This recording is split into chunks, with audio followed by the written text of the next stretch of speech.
तो जनता ने भी पूरी ताकत के साथ इनके लिए नो कॉन्फिडेंस घोषित कर दिया और चुनाव में एनडीए को भी ज्यादा सीटें मिली और भाजपा को भी ज्यादा सीटें मिली।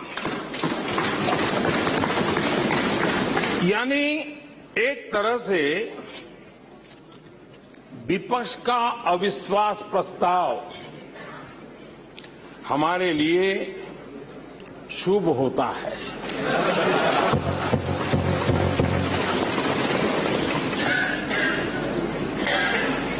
और मैं आज देख रहा हूं कि आपने तय कर लिया है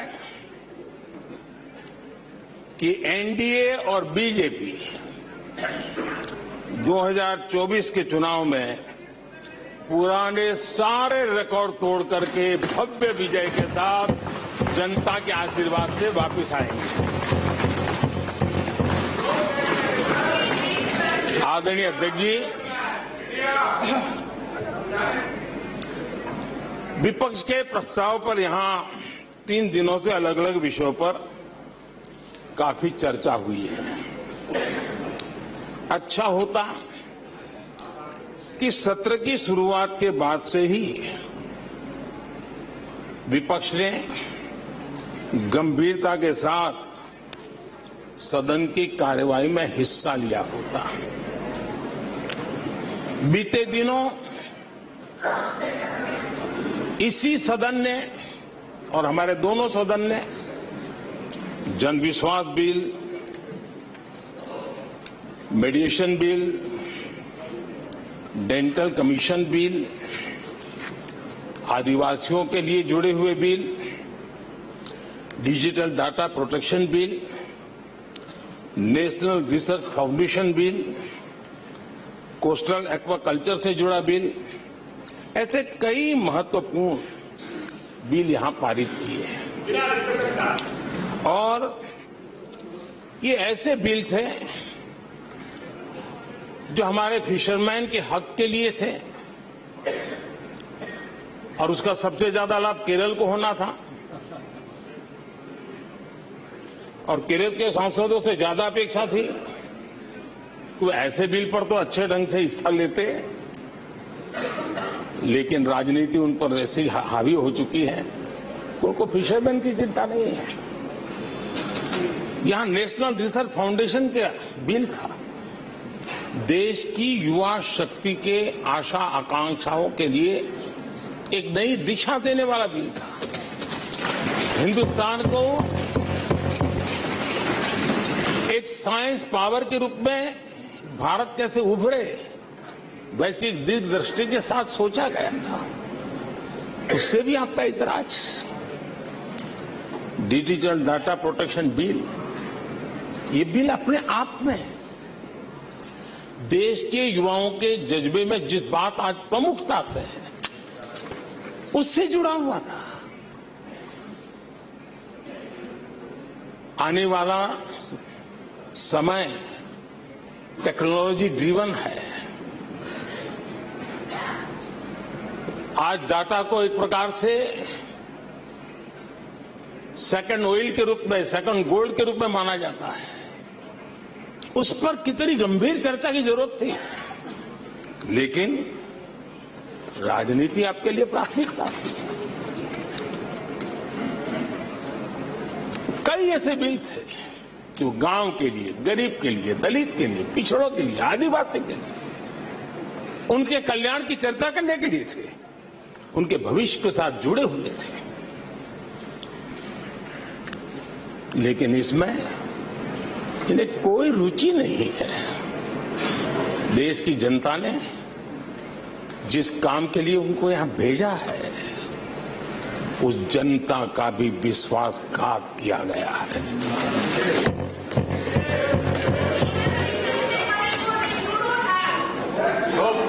विपक्ष के कुछ दलों के लिए उनके आचरण से, उनके व्यवहार से उन्होंने सिद्ध कर दिया है कि देश से ज्यादा उनके लिए दल है, देश से बड़ा दल है, देश से पहले प्राथमिकता दल है। मैं समझता हूं आपको गरीब के भूख की चिंता नहीं है, सत्ता की भूख, यही आपके दिमाग पे सवार है। आपको देश के युवाओं के भविष्य की परवाह नहीं है, आपको अपने राजनीतिक भविष्य की चिंता है। और माननीय अध्यक्ष जी, आप झूठे एक दिन सदन चलने भी दिया, किस काम के लिए?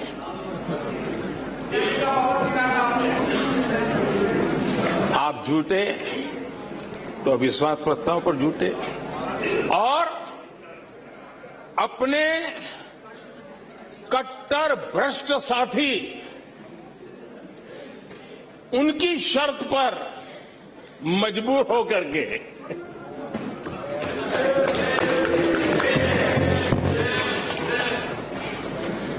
और इस अविश्वास पर प्रस्ताव पर भी आपने कैसी चर्चा की?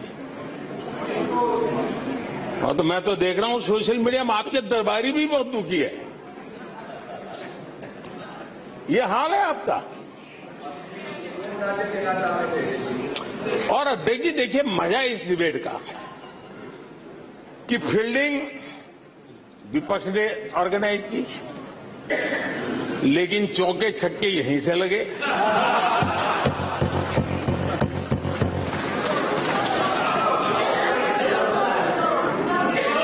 और विपक्ष नो कॉन्फिडेंस मोशन पे नो बॉल पर ही करता आगे चलता जा रहा है। इधर से सेंचुरी हो रही है, उधर से नो बॉल हो रहे हैं।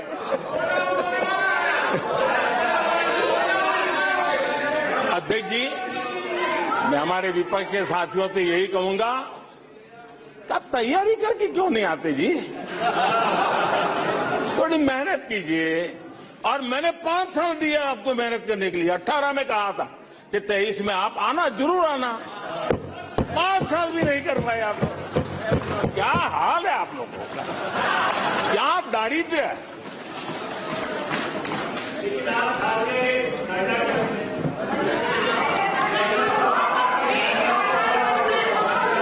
आदरणीय अध्यक्ष जी,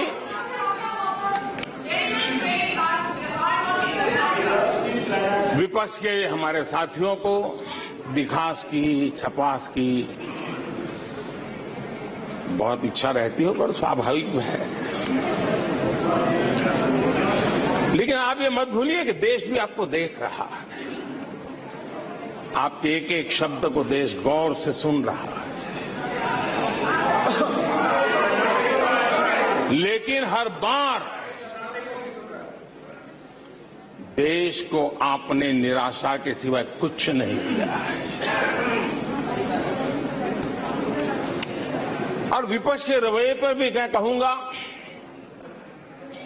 जिनके खुद के वही खाते बिगड़े हुए हैं, जिनके वही खाते खुद के बिगड़े हुए हैं, वो भी हमसे हमारा हिसाब लिए फिरते हैं। माननीय अध्यक्ष जी, इस अविश्वास प्रस्ताव में कुछ चीजें तो ऐसी विचित्र नजर आई जो न पहले कभी सुना है, न देखा है, न कभी कल्पना की है। सबसे बड़े विपक्षी दल के नेता को बोलने की सूची में नाम ही नहीं था। और पिछले उदाहरण देखिए आप, 1999 में वाजपेयी सरकार के खिलाफ अविश्वास प्रस्ताव आया। शरद पवार साहब उस समय नेतृत्व कर रहे थे, उन्होंने डिबेट का नेतृत्व किया। 2003 में अटल जी की सरकार थी, सोनिया जी विपक्ष की नेता थी, उन्होंने लीड ली। उन्होंने विस्तार से अविश्वास प्रस्ताव रखा। 2018 में खड़गे जी थे विपक्ष के नेता, उन्होंने प्रोमिनेंटली विषय को आगे बढ़ाया। लेकिन इस बार अधीर बाबू को क्या हाल हो गया, उनकी पार्टी ने उन्हें बोलने का मौका नहीं दिया। ये तो कल अमित भाई ने बहुत जिम्मेवारी के साथ कहा कि भाई अच्छा नहीं लग रहा है, और आपकी उदारता थी कि उनका समय समाप्त हो गया था तो भी आपने उनको आज मौका दिया। लेकिन गुड़ का गोबर कैसे करना उसमें ये माहिर है।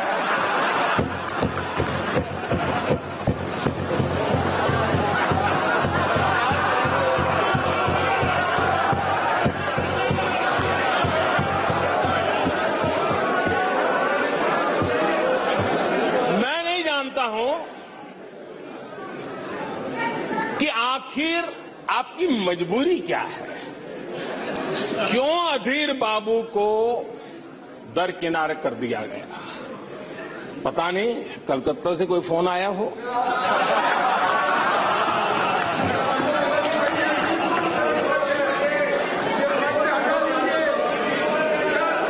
और कांग्रेस बार बार उनका अपमान करती है। कभी चुनावों के नाम पर उन्हें अस्थायी रूप से फ्लोर लीडर से हटा देते हैं। बिट्टू जी,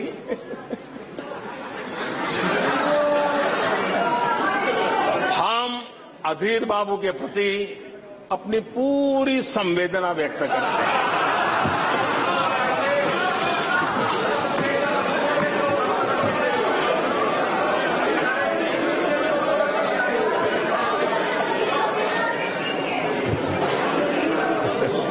सूरज जी जरा जोर से हंस लीजिए।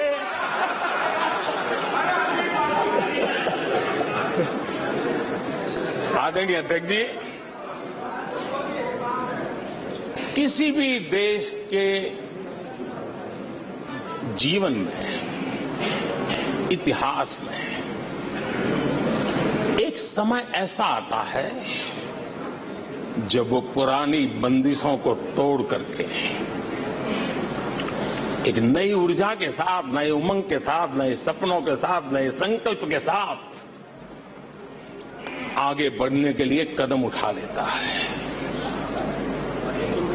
21वीं सदी का ये कालखंड, और मैं बड़ी गंभीरता से इस पवित्र लोकतंत्र के मंदिर में बोल रहा हूं और लंबे अनुभव के बाद बोल रहा हूं कि ये कालखंड, सदी का ये वो कालखंड है जो भारत के लिए हर सपने सिद्ध करने का अवसर हमारे चरण में। और हम सब ऐसे टाइम पीरियड में हैं, चाहे हम हैं, चाहे आप हैं, देश के कोटि कोटि जन है। ये टाइम पीरियड बहुत अहम है, बड़ा महत्वपूर्ण है बदलते विश्व में। और मैं इन शब्दों को भी बड़े विश्वास से कहना चाहता हूं कि ये कालखंड जो घड़ेगा उसका प्रभाव इस देश पर आने वाले 1000 साल तक रहने वाला है। 140 करोड़ देशवासियों का पुरुषार्थ इस कालखंड में अपने पराक्रम से, अपने पुरुषार्थ से, अपनी शक्ति से, अपने सामर्थ्य से जो करेगा वो आने वाले 1000 साल की मजबूत नींव रखने वाला है। और इसलिए इस कालखंड में हम सबका बहुत बड़ा दायित्व है, बहुत बड़ी जिम्मेवारी है।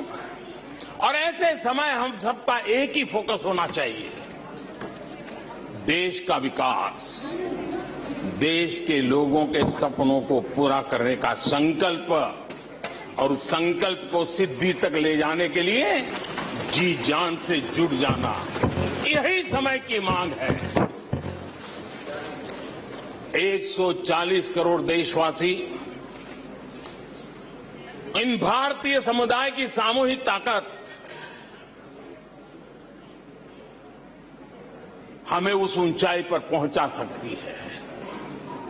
हमारे देश की युवा पीढ़ी का सामर्थ्य आज विश्व ने उनका लोहा माना हुआ है। हम